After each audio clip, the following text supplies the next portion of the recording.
Okay, let's dive right into this explainer. Today, we're popping the hood to look at the critical mechanics of how massive SAP systems actually communicate with one another. I mean, we're talking about millions of hidden transactions happening every single day, just quietly keeping the global economy running. So if you've ever wondered how vast amounts of enterprise data travel across totally different digital environments without, getting completely lost in the void, you're in the exact right place. We are going to decode this entire data journey. So, here's our roadmap for the explainer. First, we'll look at why systems must connect. Then we'll meet ALE and IDOC, explore the anatomy of an IDOC, trace the data journey, hit some essential codes and tables, and finally, wrap up with how to really master all this with Pankaj Kumaram. Let's get started. All right, part 1. Why systems must connect. Before we get bogged down in heavy technical architecture, let's set up a highly relatable, real-world business scenario that proves exactly why this stuff actually matters. Think about your company's setup right now. Your employee data, your name, your salary, your role. That all lives safely locked away in an isolated HR system. But the finance module, specifically the FICO module inside an entirely separate ECC system, well, it needs that exact employee data to actually issue your paycheck. We all know HR and finance don't always speak the exact same language in the real world, but in SAP, they absolutely have to. If these two isolated SAP systems can't share information seamlessly, you simply don't get paid. No one wants that, right? So how do we bridge that gap safely and automatically? Moving on to part 2, meet ALE and IDOC. First up is ALE, which stands for Application Link Enabling. Think of ALE as the necessary environment enablement. It's the configuration and the specific steps you've got to follow to make two SAP systems understand each other. It's literally the digital handshake that tells both systems, hey, we're linked up, we're authenticated, and we are ready to pass data back and forth securely. Next up, we have the IDOC, or Intermediate Document. If ALE is the established route between the two systems, the IDOC is the actual vehicle. It's the standard data container. Or, as our source material beautifully puts it, it's the truck that gets loaded up with your data to travel from the sending system straight over to the receiving system. And this brilliantly illustrates the dynamic between those two concepts. The IDOC is an envelope. ALE is the postal service. It's a quote from Pankaj Kumar, and it's basically a perfect mental model. The IDOC is the envelope carrying your critical business data, and ALE is the postal service infrastructure that makes sure that envelope actually travels from point A to point B. It's just a great way to visualize how abstract data is packaged, routed, and delivered across an entire enterprise environment. Let's see how this plays out in action, starting with the outbound process and the sending system, like our HR setup. An outbound program collects the data, passes it into the IDOC, and the system automatically checks if the ALE link is enabled. If it is, boom, it generates the outbound IDOC and sends it on its way. Then we move over to the inbound process in the receiving system, our finance setup.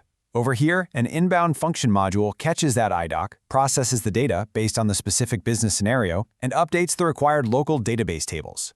Collect, send, receive, process. That's the whole shebang. Let's look at part 3. Anatomy of an IDOC.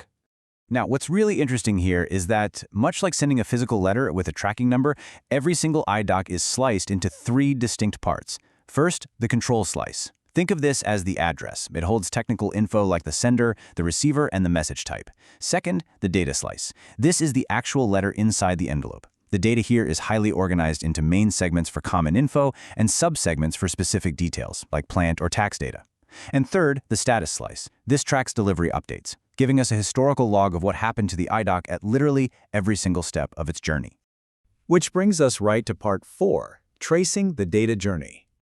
Let's dig a bit deeper into that status slice and see how we actually track the delivery success of our IDOC using status codes. When you're monitoring an inbound IDOC, you're reading these status codes chronologically.